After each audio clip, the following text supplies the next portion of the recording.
got zero friends. Maulan na umaga, mga kaibigan. Yan. Wala na pong katapusan. Lamig, ulan. Pero ito ngayon, bago talaga parating po yung spring talaga. Naulan talaga. Yan. Nakikita nyo yun, nag-ihilo na. Tapos yun ang naunang nagbubulaklak ng ilaw. Wala pang dahon kaya lang. Malabas na po yung mga twigs.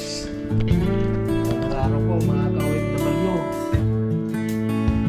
sacrifice lang po sa buhay natin sa pagtatrabaho. Kahit anong nangyari, basta ingatan lang po ang sarili. Stay on healthy. Para naman po lalakas tayo para sa mga pangarap natin, lalo na po para sa ating pamilya. Yan po ang buhay natin. Since I was married, bata pa po, pagka-graduate po ng college, asawa na agad. Tapos trabaho na. Marami akong napuntahan ng lugar. As usual, naging OFW ako sa ilang taon. Walang ipon kasi simple. Dami nga na nagtihinti ako. Dami. Ganun talaga. I tried na mag-apply sa USA. Kasi lang po lahat ng tira na namin sa katatay ko. Yung mga kasama ko na nag-apply, nakapasa sila, pero ako, tinanungan ko ng sister ko. Pero wala, denied eh. Iwan ko ba, mga Amerikano na yan. Tuwing mag-appoint ka ng schedule, $100 ito. Buhay talaga sa Pilipinas, mga Amerikano na yan. Wala akong tiwala sa mga Amerikano. Right, yan po yung bulaklak natin.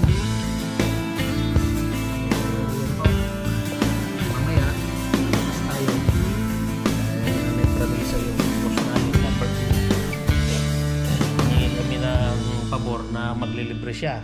Nando's. Alright. Yan, maulan. Okay.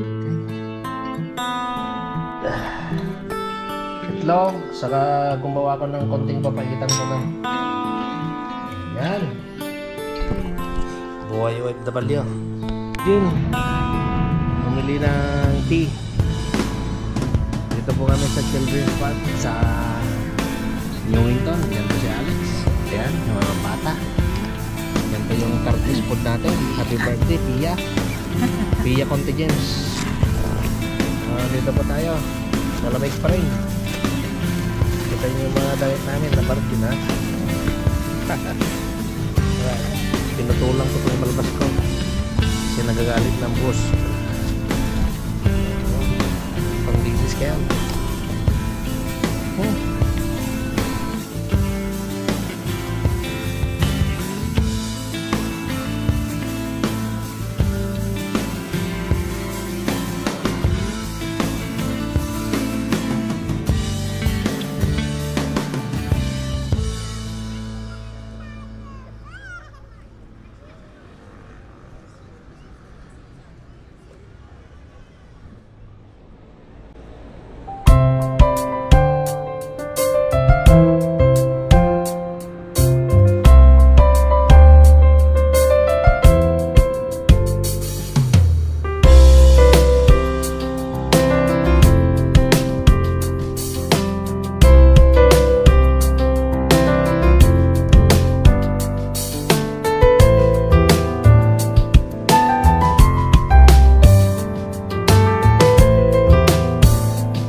At ito po yung libre ni Via Conti.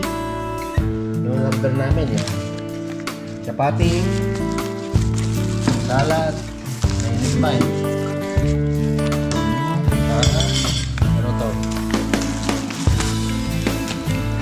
Ayan! Ganisa pa. Yan po ang panangalian namin sa panghapunan na. Ayan. Aha! Ayan. Bread. Ayan muna tayo dahil mga grills po tayo ngayon. Happy birthday. Madang konti. Alright. Aha, tapos may sauce. Tigisa kami. Ayan. Mahal po. May chapati. Diyan po ng salad. Ayan. Tapos lagyan nyo ng manghang.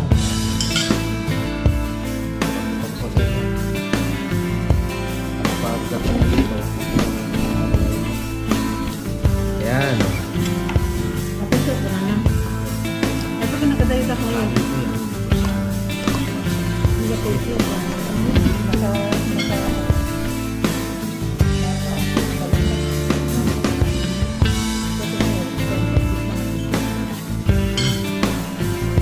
Bigla. Hindi natuloy po yung pagkain ko. Tarkis. Hindi na pagkain na. Kaya may bisita na yun. Luluto ng anong tawag dyan? Maruya. Itong maruya. Harina. Tapos lagyan mo lang ng ilog. Kahit glutinous rice. Tapos lagyan mo lang ng asukal. Pwede na. Ganito po ang buhay nung taga-abroad. Kala nyo? Yan. Pagkain lang maganda, perang buhay, nakaw, Diyos ko. Ito, mga